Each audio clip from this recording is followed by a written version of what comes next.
Good morning, everybody. I just want to welcome you here this morning.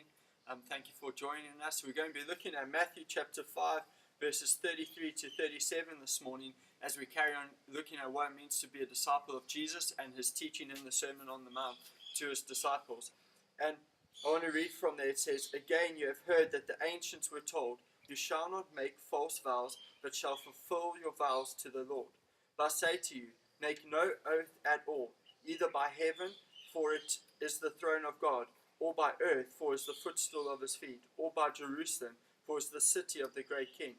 Nor shall you make an oath by your head, for you cannot make one hair white or black, but let your statement be yes, yes, or no, no. Anything beyond this is evil." And then I want to read James chapter 5, verses 12 to you this morning also. He says this, "But above all, brethren, do not swear either by heaven or by earth or with any other oath, but your yes is to be your yes, and your no is to be your no, so that you may not fall under judgment." And James is just kind of reiterating there what Jesus spoke about here in the Sermon on the Mount. And what is Jesus talking about? Is he talking about, in this terms of oaths, is he talking about serious promises as he make? Is he talking about flippant kind of promises we make? I think he's mainly talking about flippant promises. I think if you look through God's word, that you see actually there are people that make serious oaths and commitments and promises. And we might do that. For example, marriage is one of those serious commitments, oaths we make before God to another person. And I don't think that's necessarily biblically wrong. I think what he's talking about here is those kind of flippant promises that we seem to make. You see, there was a common practice in these times where kind of the person would make these promises towards other people, and they would promise on who God is, or they'd promise on heaven, or they'd promise on earth, or they'd promise on Jerusalem. They'd promise on sacred things in order to give it more emphasis. And I don't think that's something that people did just then. It's something we do now. How often do we might use the term, "I promise to God," or "I promise on my life I'm telling the truth." And we almost use it to try re-emphasize what we're saying and to try convince people of the truth that we are talking about.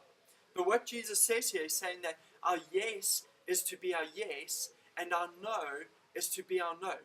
And he's encouraging us, he's commanding us not to use these flippant promises, but we are to actually, as disciples, we are to walk in the truth all the time. We are to speak the truth all the time. That our yes should be our yes and our no should be our no.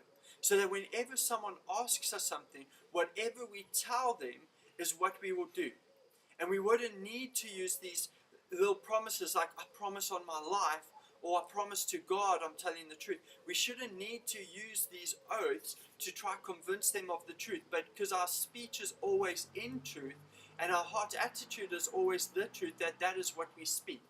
And that's what Jesus is kind of encouraging here and commanding here, is that is the way that we should live as disciples, in the way that we speak, in the way that we talk to other people, in the way that we just make, if we say we're going to do something, we're going to do it. We don't need to reassure them. If we say we've done something, it means we've done it. We don't need to reassure them with some promise.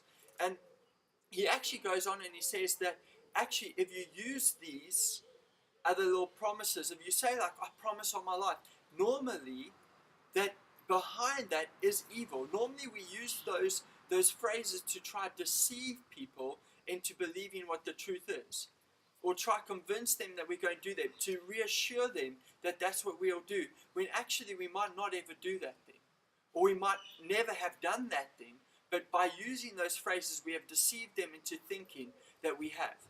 So Jesus really commanded him, saying, always speak as a disciple, always be speaking in truth, that whenever you speak and whatever you say, people will believe it to be true, and believe what you say you'll do is what you'll do without having to use these things.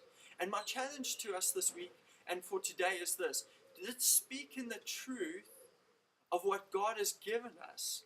Let's speak in the truth of what we are doing in who He is and our belief in Him, and let's make whatever we say be the truth that comes out of our lips. And let's not try to deceive people by using flippant promises and by swearing on other things in life. But let's walk in the truth and let's speak in the truth, because we are followers of Jesus Christ. Thank you for watching. Please join us tomorrow morning. Have a great day.